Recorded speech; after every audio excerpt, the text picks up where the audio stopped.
Ikaw ang liwanag ko sa madilim na mundo.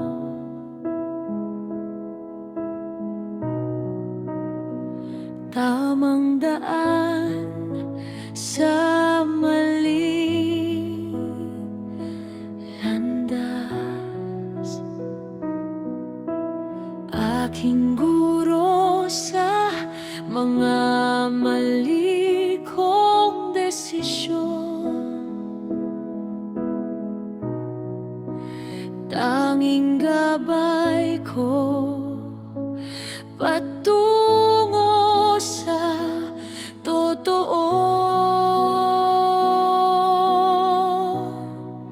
Salamat, O Diyos, dahil hindi mo ako iniwanan sa mga panahong puro mali ang mga pasya. Itinama mo ako sa pamamagitan ng presensya mo. Yakapin mo ako, O Diyos, ng iyong pagmamahal.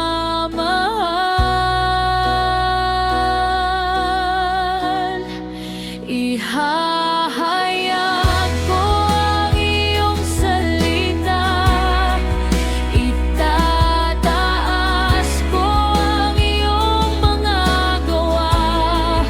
Ipapaalam ko sa mga tao kung sino ka, O Diyos. Ikaw ang Ama, ang lumikha ng lahat.